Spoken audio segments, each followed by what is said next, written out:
estudantes! Tudo bem com vocês? Vamos para mais uma aula de língua portuguesa? Mas antes, vamos relembrar alguns cuidados. Você tem ficado em casa? Se precisar sair, tem usado máscara? E cuidado da sua higiene. Lembre-se de lavar bem as mãos e usar álcool em gel. Agora, nós vamos chamar a professora Fabíola para que a gente possa fazer a reflexão da aula de hoje. Olá, estudantes! Vamos à nossa reflexão de hoje? Eu trouxe para vocês o provérbio africano: é preciso uma aldeia inteira para educar uma criança. Relacionem a mensagem desse provérbio com a imagem. Pensaram sobre isso? A reflexão de hoje é sobre a nossa responsabilidade, sobre o nosso compromisso e envolvimento ao educar alguém. Somos, e qualquer pessoa é, capaz de gerar e compartilhar saberes.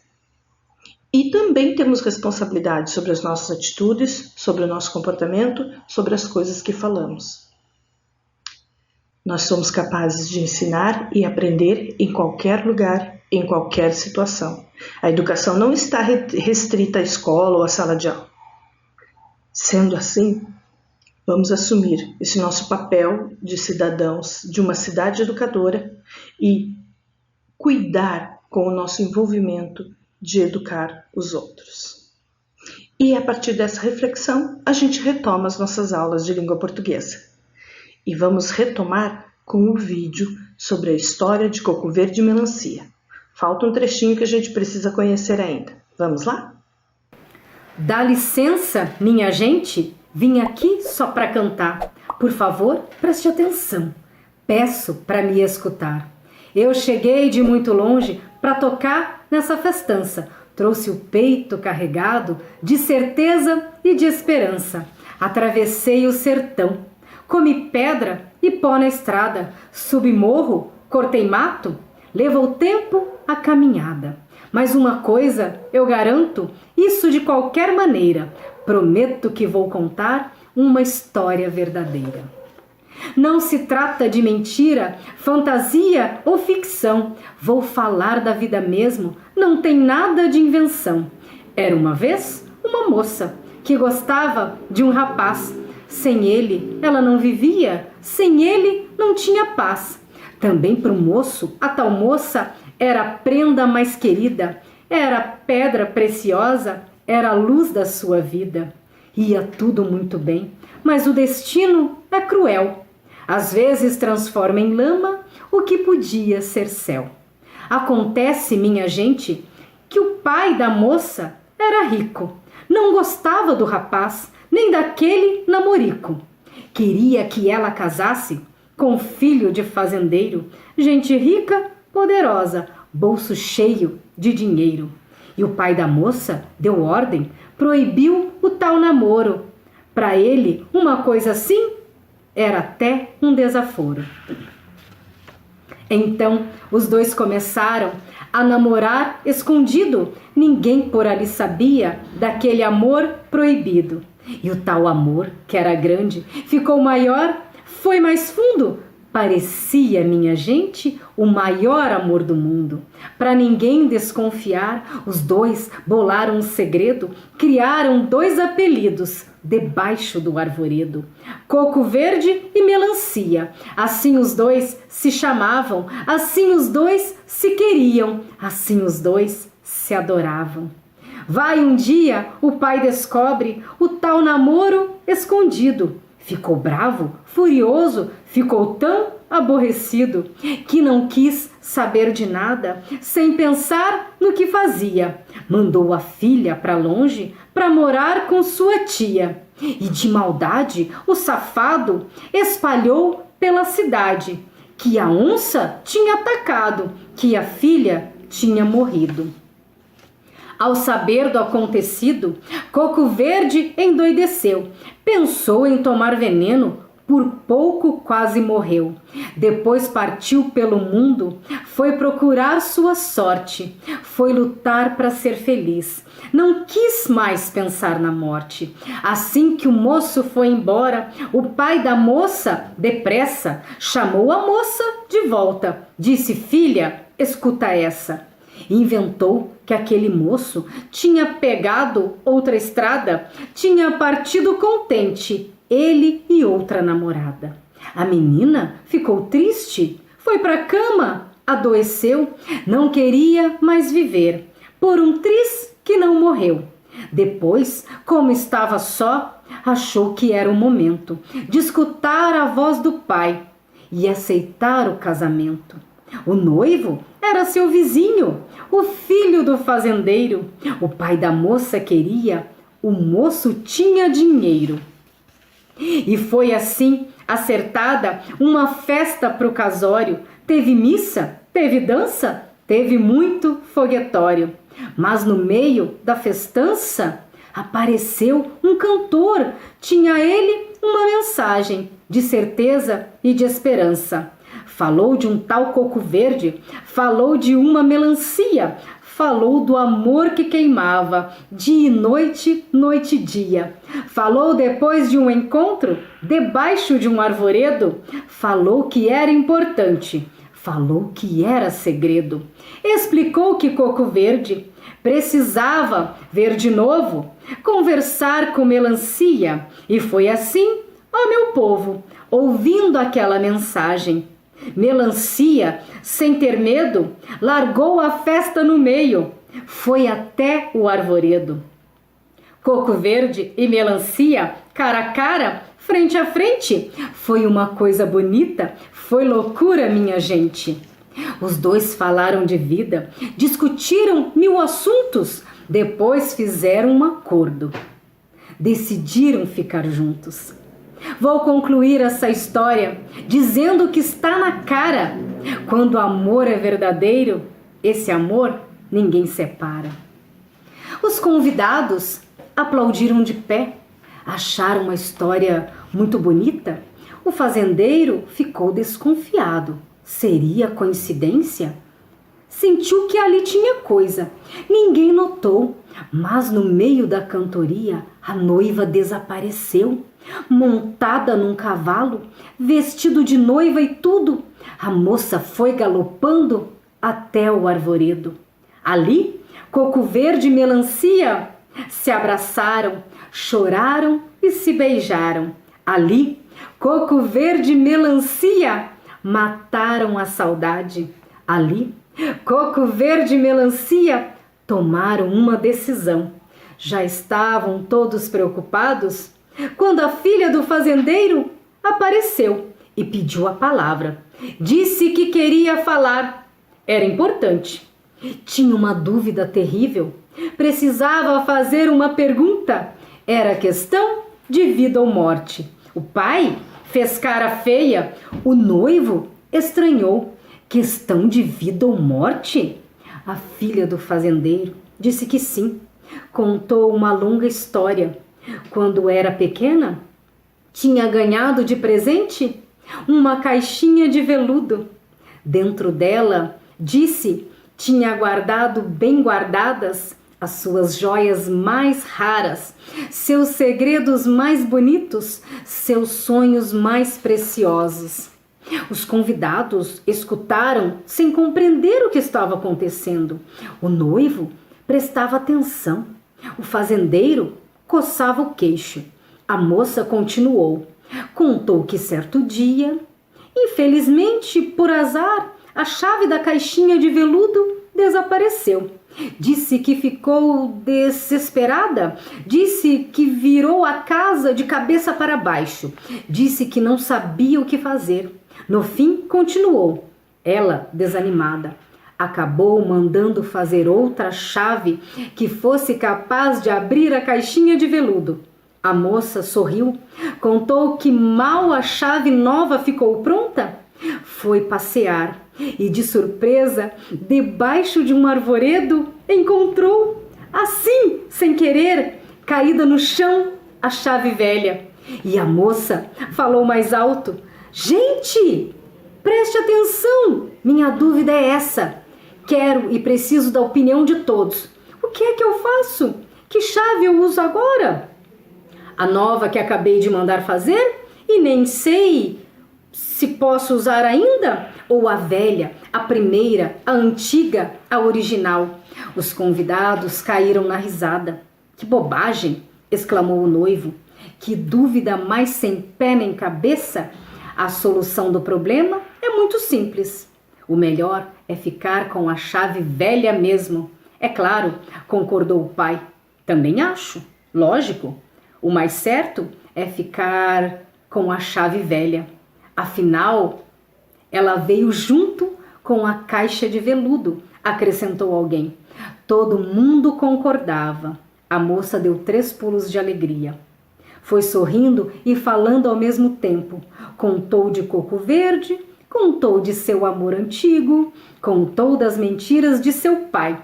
Chorou, contou que passou por um período de grande sofrimento. Pediu desculpas ao filho do fazendeiro.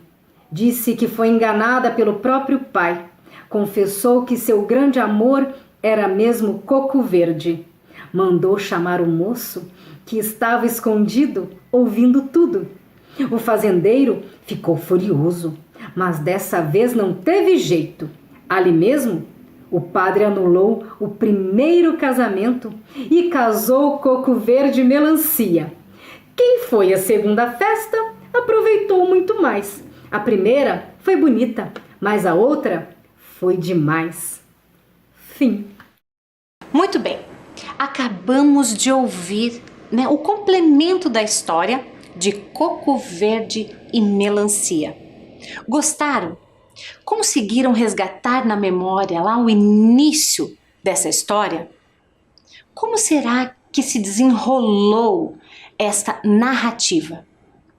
Para nos ajudar a organizar as ideias e também a perceber que uma narrativa ela tem uma ordem, uma organização, nós vamos para o nosso momento da leitura. E dentro do momento da leitura, nós vamos ver como os fatos desta história, eles estão organizados. Confira aqui. Então, a narrativa, ela está organizada na situação inicial, que é a primeira parte que nós ouvimos na aula anterior. Em seguida, nós temos o conflito, que também estava na aula anterior, e aí foi se desenrolando para o clímax, que é aquele momento em que a gente pensa, o que será que vai acontecer agora? Após esse conflito, o que acontece? Não é mesmo? E aí nós vamos para o desfecho, que é a parte final da narrativa dessa história. Então aqui nós conhecemos os 4 momentos em que essa narrativa está organizada, certo? É como se a gente pensasse num filme, ou até mesmo ali, no desenrolar de uma novela, por exemplo. Sempre tem estes momentos, como se inicia, essa história, o que acontece, qual é o conflito, qual é o problema a ser resolvido, o clímax, a tensão, como será? Será que vai se desenvolver de uma forma positiva, negativa? E em seguida o desfecho, para a gente saber de fato o que acontece com cada um dos personagens envolvidos neste enredo. Então, para a gente fazer análises mais profundas, eu vou trazer trecho a trecho, para que a gente possa perceber os detalhes que compõem cada uma destas etapas, desta organização da narrativa. Vamos para a primeira. Então vamos relembrar lá do texto, da história, agora transformando a parte oral na escrita. Então a situação inicial se deu assim. Era um fazendeiro muito rico, dono de terras, usinas, gado e enormes plantações. O homem tinha também uma filha, que era a coisa mais linda. A menina estudava na escola da cidade. Lá conheceu e começou a gostar do colega de classe. Onde um ia, o outro estava. Onde um estava, o outro ia. Acontece que o menino era pobre. O fazendeiro soube da amizade da filha.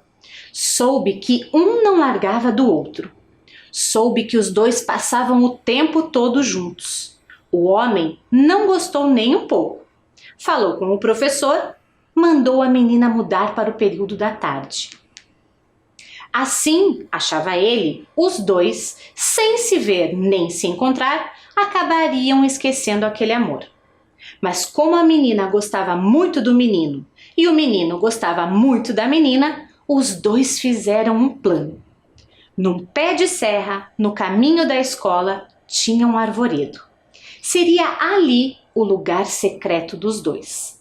O combinado era que sempre que um deles, voltando ou indo para a escola, passasse por lá, deixaria uma carta escondida. Para o caso de alguém descobrir as cartas, inventaram 2 apelidos. O menino passou a ser Coco Verde e a menina passou a ser Melancia. Essa situação inicial nós já conhecemos. Inclusive analisamos que o nome da história tem relação direta com o nome dado aos personagens, né? Que, para não serem descobertos, se apelidaram de Coco Verde e Melancia. Mas essa situação inicial, então, destaca para nós aqui quem são os personagens dessa história, quem fará parte dessa história e também o local aonde ela acontece. Vamos ver? Então, analisando ali a situação inicial, nós já sabemos que teremos ali nessa história o dono de terras, que é, né, um homem, e também o fazendeiro. Estamos falando aqui do pai, né? Do pai de quem? Da menina, certo? Da filha deste fazendeiro. E também temos então, além do pai ali, né, que é um dos personagens, a menina, a filha, e também temos o colega desta menina, né, o colega de classe, que é o menino. Que logo mais adiante, nessa situação inicial, a gente descobre que a menina passou a se chamar, né, Melancia e o menino, o Coco Verde. Destacamos aqui então personagens: o pai, que é o fazendeiro, a menina, que teve como apelido Melancia, e o menino Coco Verde. Onde essa história acontece? Você consegue descobrir nesse texto? Olha só. Ela acontece num pé de serra e especificamente num lugar que eles chamaram ali de seu lugar secreto, poderíamos dizer assim, onde eles se encontrariam sempre, que seria o arvoredo. Como sempre, descobrimos algumas coisas em relação à língua portuguesa, à história, né? O nosso próprio objeto de estudo. E agora a gente vai fazer o registro. Pegue seu caderno e vamos organizar a tarefa agora. Então você vai escrever lá a data de hoje e em seguida vai escrever quais são os personagens principais dessa história. Então, um menino, uma menina e o seu pai. Se você preferir escrever o Coco Verde, a Melancia e o seu pai, também é válido. Em seguida, você vai registrar onde a história acontece, qual é o local, né, em que se passa essa história. Então, numa fazenda, ao pé da serra e, se você quiser completar ainda, né, embaixo de um arvoredo. Vamos registrar e a gente volta já já para continuar a análise da história.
Conseguiu fazer o registro?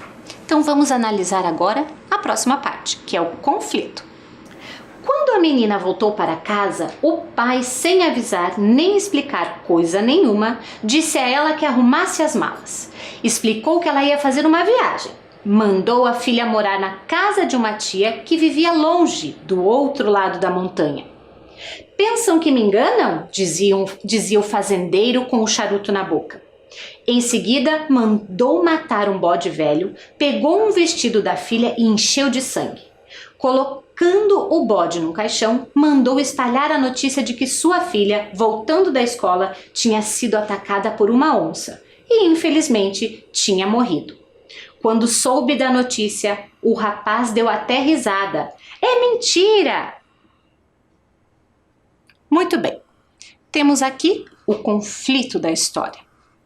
Qual seria ele? Vamos analisar?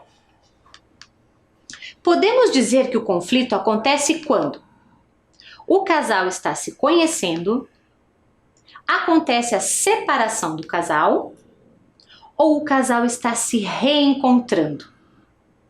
Quando o pai resolve, contar esta mentira, qual a intenção deste pai? Acertou quem pensou, e indicou que acontece a separação do casal. Então, neste momento, a intenção do fazendeiro, deste pai, é separá-los, mesmo que para isso ele tenha inventado uma mentira. E aí, vamos ao clímax. Durante 3 anos inteiros, o moço viajou pelo mundo, conheceu novas terras, teve vários empregos e acabou virando um negociante. Conseguiu ganhar muito dinheiro.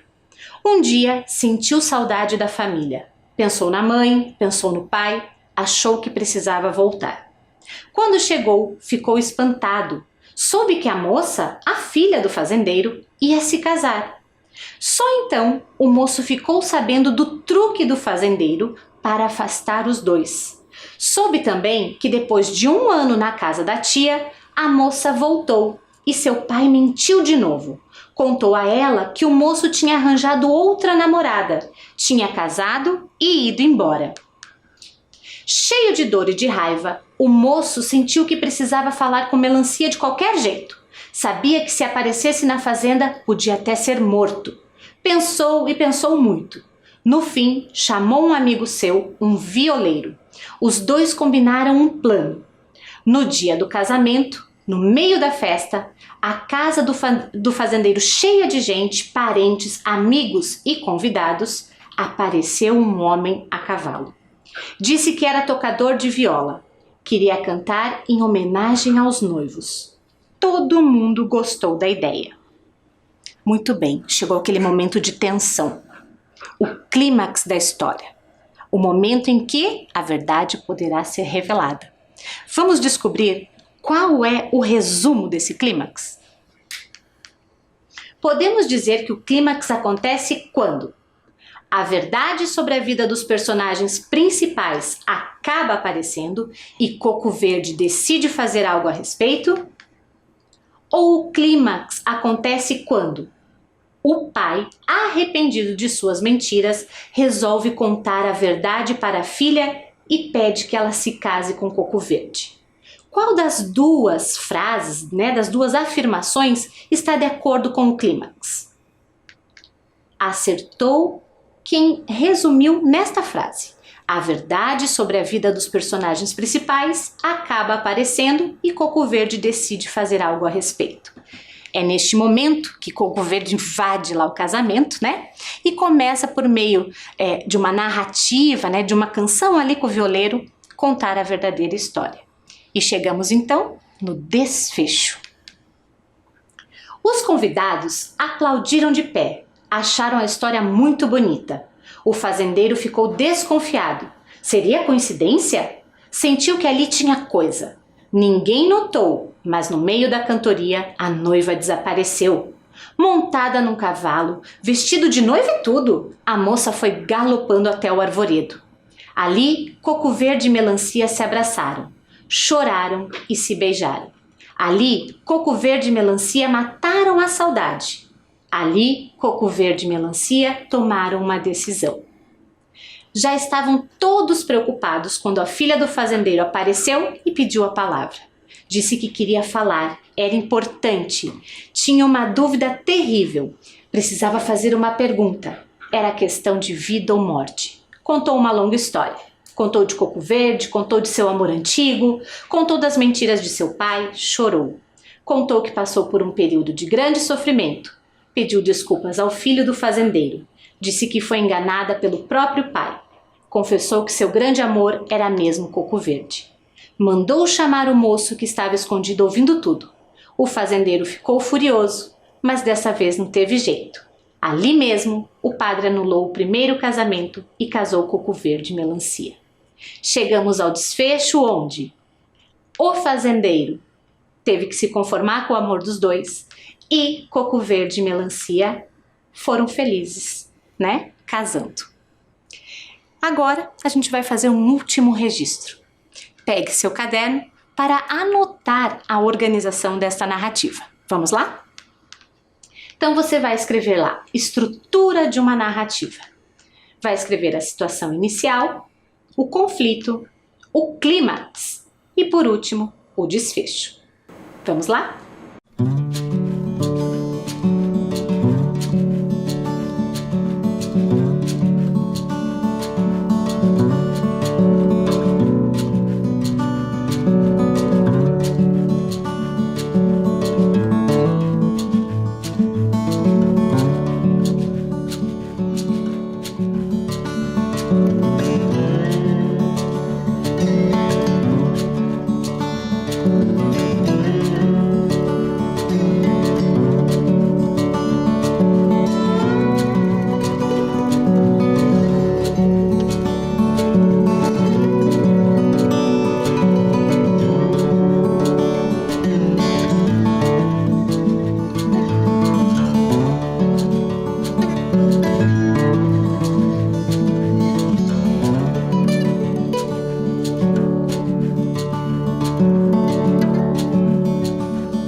Muito bem, você registrou aí a estrutura, a organização da narrativa.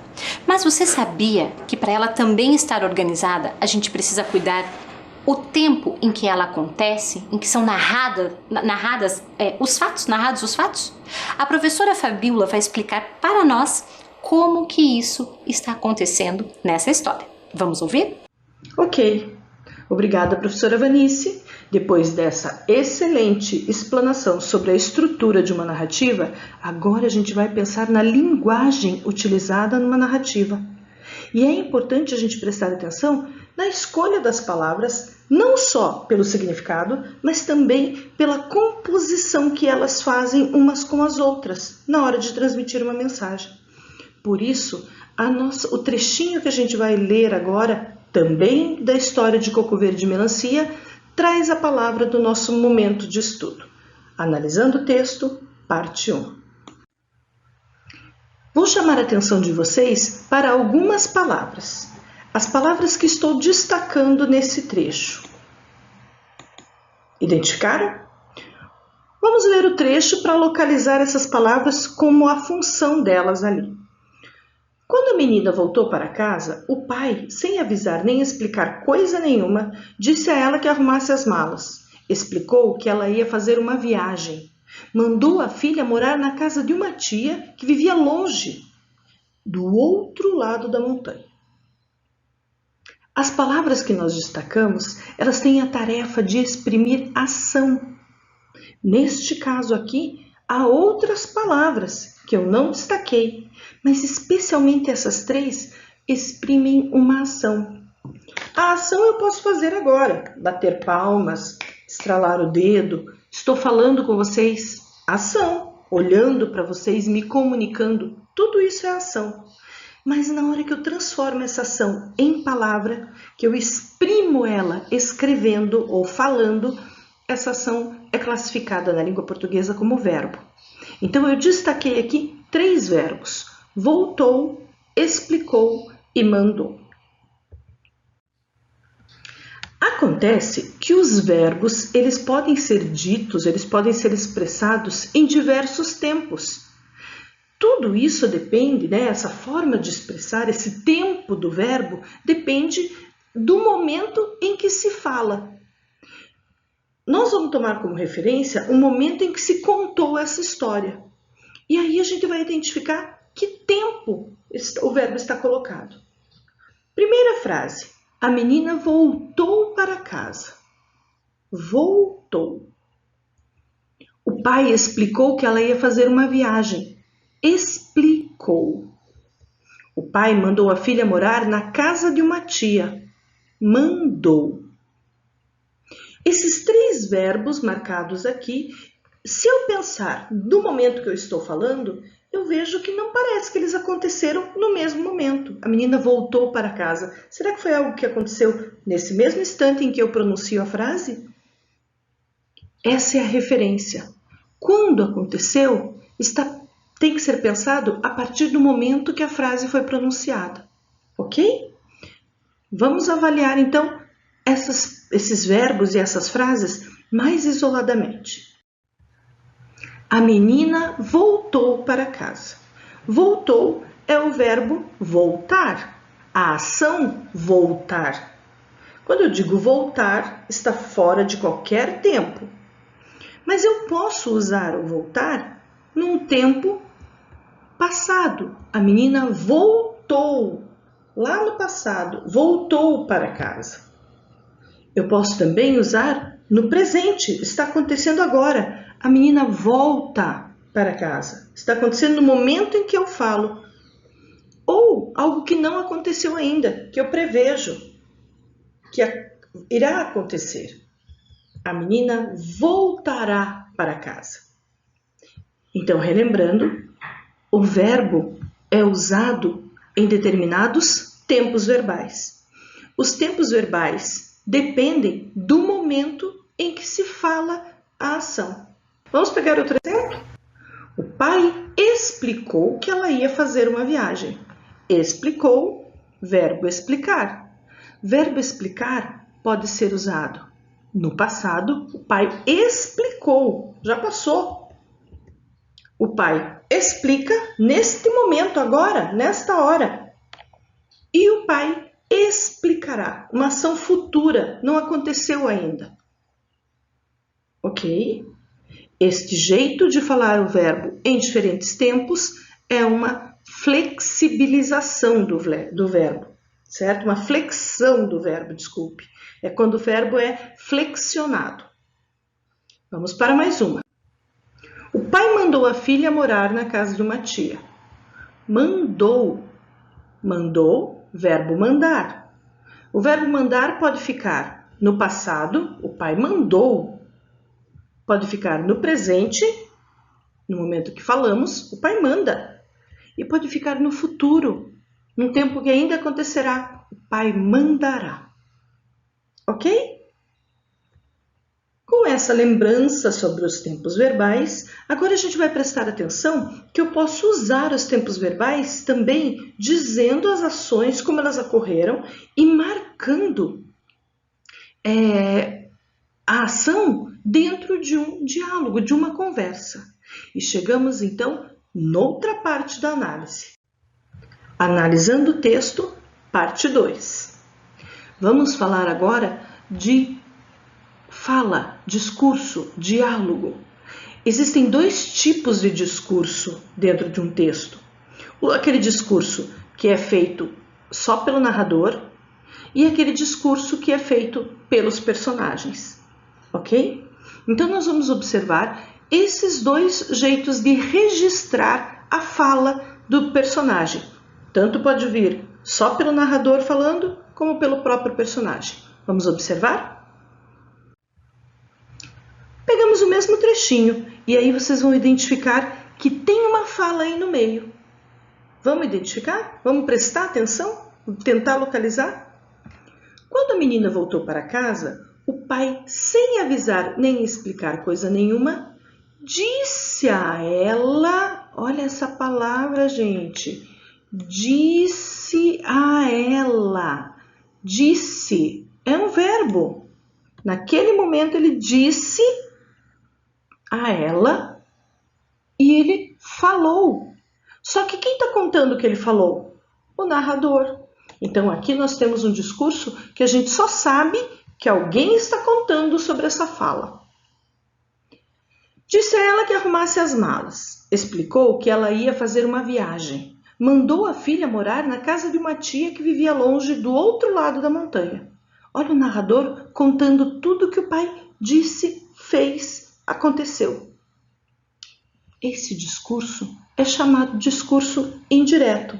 Não se preocupe, você não precisa memorizar isso. Você só precisa perceber que é possível identificar que tem alguém falando na história, mesmo que não tenha marcação nenhuma. Ok? Eu estou querendo mostrar isso para vocês. Ó. Disse a ela, tudo isso foi fala do pai. Que arrumasse as malas, que ela ia fazer uma viagem, que ela ia morar na casa de uma tia que vivia longe. Isso tudo foi fala do pai. Só que quem contou pra gente? O narrador. E se fosse o pai falando, como é que ficaria registrado no texto? Vamos observar? Quando a menina voltou para casa, o pai, sem avisar nem explicar coisa nenhuma, disse. Olha o verbo ali de novo. Olha o verbo disse, mostrando uma ação. Só que agora a gente vai identificar a fala do pai. E para marcar a fala do pai, olha esse tracinho aqui. Ele se chama travessão. Quando aparece o verbo, os dois pontos, esse verbo combinado com esses dois pontos estão anunciando uma fala. Só que esta fala também está marcada pelo travessão. Este travessão quer dizer, aqui o personagem está falando. Aqui é a voz do personagem. Vamos observar? Ficou assim. Arrume suas malas. Você vai fazer uma viagem. Vai morar na casa de sua tia que vive do outro lado da montanha. Percebam, a forma como o pai falou aqui aparece bem marcada, bem direta. Por isso, este é um discurso direto. Vou repetir. Não se preocupe se você não lembra o nome, discurso direto, discurso indireto. Isso não é o mais importante. O mais importante é que você consegue ver num texto, quando estiver lendo ou ouvindo, que tem horas que é o narrador contando a fala de alguém e tem horas que é o próprio personagem falando. Se você observar isso na escrita, lembre-se de olhar se tem um verbo de elocução, um verbo que marca que vai entrar uma fala, 2 pontos e o travessão. E aí você está vendo um texto com diálogo, ok? E agora a professora Vanice continua a conversa com vocês. Até a próxima. Muito bem, vamos agora para a nossa reflexão final. E como na aula anterior, trago aqui mais um trechinho sobre a Carta das Cidades Educadoras para a gente refletir sobre o nosso papel, né? O nosso papel de cidadão na cidade educadora. Vamos ler juntos? A garantia dos direitos da criança, do adolescente e do jovem na cidade passa, em primeiro lugar, por garantir integralmente a sua condição de protagonista da sua própria vida. Devem ser capazes de participar na vida da comunidade por meio de mecanismos representativos e participativos de qualidade ao lado dos adultos e dos seniores, promovendo a convivência entre gerações. Trecho extraído da Carta das Cidades Educadoras. A reflexão que a gente faz nesse momento é: ouvimos a história de Coco Verde e de Melancia, vimos os protagonistas. E nesse momento, né, que estamos vivendo agora, quem são os protagonistas? É você, sou eu, somos todos nós. Só que nós somos também cidadãos educadores. A sua história pode educar muitos, como vimos lá na reflexão da professora Fabíola. Todos nós temos saberes a compartilhar. Compartilhe com crianças, com jovens, com os adultos e, novamente, seja um cidadão ativo na cidade que educa. Até mais!